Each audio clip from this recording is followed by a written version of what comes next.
Also tonight, an Oklahoma City man threatens to kill children. And it does not stop there. Here's the man police arrested. It is 47-year-old Troy Kegel. According to court documents we've just received, a Moore woman says Kegel told her he would, quote, sexually assault and dismember the victim's children and the victim, end quote. New at 6 News 9's Gan Matthews has talked to that woman and joins us live from the Moore Police Department with the latest. Gan? Well, Moore police got involved in this first, and then as the story developed, so did Oklahoma City police. The mother of 6 who lives here in Moore tells me she met Troy Kegel 2 years ago when she was conducting Department of Correction workshops on behalf of people who have mental health and substance abuse problems, teaching them how to draw up resumes for employment. She says somehow Troy Kegel got hold of her business card that contained her phone number. Still, she says he would only call her maybe about twice a year. But then on Monday, she says Troy Kegel called her.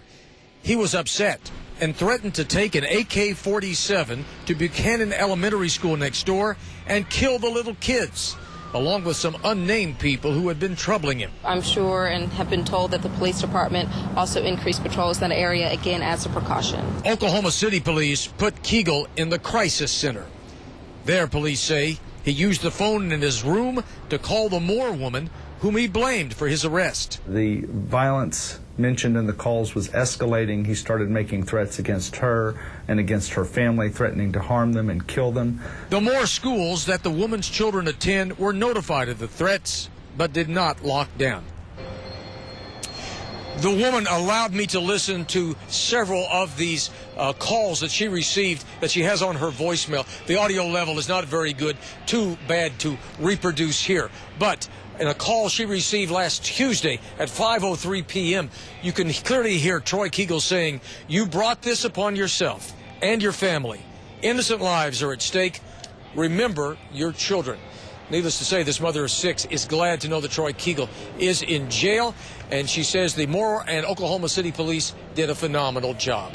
Back to you. Troubling story again. All right, and we did a little check-in into Kegel's background. He's had several protective orders filed against him in the past.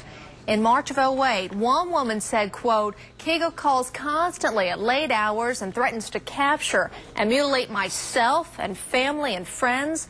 And then in November of the same year, a different woman filed a protective order claiming, quote, he was ranting and yelling about how he was going to put C4, which is an explosive, in our yard, and I better watch it because me and those kids were going to explode and die.